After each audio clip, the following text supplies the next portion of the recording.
యేసునామములో అందరి కొందరంలో ఇది దేవుని వాక్యంలో నుంచి కీర్తనలు 46వ అధ్యాయం మొదటి వచనం. దేవుడు మనకు ఆశ్రయమును దుర్గమునై ఉన్నాడు. ఆపత్కాలములో ఆయన నమ్ముకొనదగిన సహాయకుడు. ప్రేమైన వాళ్ళారా, దేవుడు మనకిచ్చే ఒక గొప్ప ఆదరణకరమైన మాట ఇది. కోరావు కుమారులు వారి జీవితంలో ఎంతో ప్రాణ సంకటంలో ఉన్నప్పుడు దేవుణ్ణి బతిమాలి ప్రార్థించి దేవుని యొక్క ఔన్నత్యాన్ని గుర్తెరిగి దేవుని పాదాల సన్నిధికి వచ్చిన కారణాన వారు రక్షింపబడుతూ వచ్చినారు. వారు ప్రాణాలు భద్రపరచబడుతూ వచ్చినాయి. ఆ కారణంగానే వారి జీవితంలో ఉన్న ఈ మంచి అనుభవాన్ని వారు ఈ ఉదయమున మనకు తెలియపరుస్తున్నారు. ఏమంటారు? మన దేవుడు మనకు ఆశ్రయము. ఈ మాట చూడండి.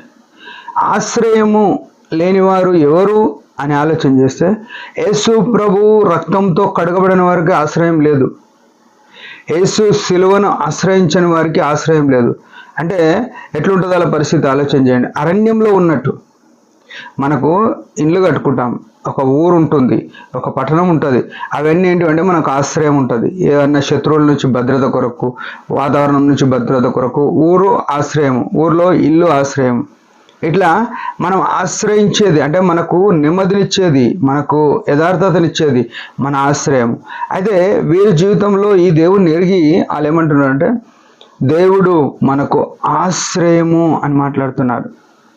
ప్రియమైన వాళ్ళారా, ఈ ప్రపంచంలో నువ్వు ఏ మనిషిని నమ్మినా, ఏ దాన్ని ఆశ్రయంగా చేసుకున్నా దాని వలన నువ్వు నష్టపోతావు.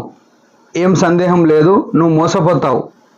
కానీ ఈ దేవుడు ఎట్లాంటి దేవుడు అంటే తను ఆశ్రయించే వారికి ఏమై ఉంటాడంట, ఆయన నమ్ముకొనదగిన సహాయుడు.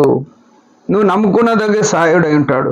నువ్వు నమ్మితే ఆయన నీకు సాయం చేయడానికి ఉన్నాడు. నువ్వు ఆయనను ఆశ్రయిస్తే ఇంకా మరేమంటారు? దుర్గమునై ఉన్నాడు. అంటే దుర్గం అంటే ఏంది? ఇప్పుడు మన పక్కనే గోల్కొండ కోట ఉంటుంది. అదే రీతిగా ప్రతి పట్టణానికి అప్పుడున్న రాజులు ఒక కోట కట్టుకొని అది ఒక దుర్గంగా కట్టుకొని ఏమంటారు అంటే అది భద్రత కొరకు, శత్రువుల నుంచి తప్పించబడడానికి.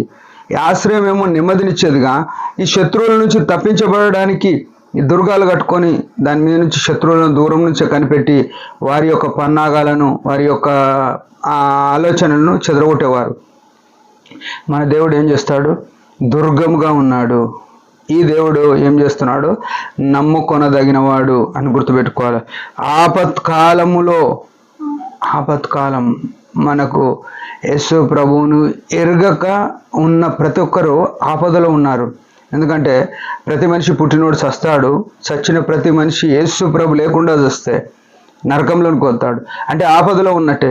యేసు ప్రభుని అంగీకరించిన మనము శత్రు యొక్క ఆపదలో ఉన్నాం. అపవాది అయిన వాడు యేసు ప్రభుని అంగీకరించిన మనల్ని ప్రతి విషయంలో దేవుని నుంచి దూరం చేయాలి, మనల్ని నష్టపరచాలి, మన రక్షణను తీసివేయాలని వాడు పన్నాగం చేస్తుంటాడు. మనం కూడా ఆపత్కాలములో రక్షకుడు, సహాయుడై ఉన్నాడు. యేసు రక్తంతో విమోచింపబడిన మనం ఈ ఉదయకాలం మరొకసారి ఆ దేవుని స్మరిస్తూ ఏమంటే ఆయనను నమ్ముకుందాం. మన ప్రతి సిచ్యువేషన్, ప్రతి పరిస్థితి, మన ఇంట్లో, బయట, మన చుట్టూ ఏ పరిస్థితులు అన్నారని అన్ని పరిస్థితుల్లో ఆయనను నమ్ముకుంటే మనకు నమ్ముకొనదగిన సహాయుడుగా ఉన్నాడు. ఆశ్రయము, దుర్గమున్నాడు. ఆపత్కాలములో మనకు సహాయుడుగా ఉన్నాడు. ఈ గొప్ప అనుభవం మనంగిన కలిగి ఆయనను వెంబడించి ఆయన చిత్తంలో జీవిద్దాం. దేవుడి మాట దీవించిన ఒక చిన్న ప్రార్థన. పరమ తండ్రి యేసు ప్రభు నామములో వందనాలు. ఉదయకాలం ఇచ్చిన ఆశీర్వాద స్తోత్రములు. నీవే నిజమైన దేవుడవుగా, దుర్గంగా, ఆశ్రయంగా ఉండి ఆపత్కాలములలో మమ్మలను విడిపించడానికి ఆపదొస్తే ఎవరైనా చోటు వెళ్తారు. నువ్వు మాత్రమే సహాయుడు అయిండే దేవుడు అయినందుని నేను స్తుతిస్తూ నీ పాదాలు ముద్దు పెట్టుకొని నీ కృపలో వర్ధిల్ల చేయమని యేసు నామములో ప్రార్థిస్తున్నాం తండ్రి. ఆమేన్. మీరందరి పరిచయం గురించి భారంగా ప్రార్థన చేయండి. Praise the lord.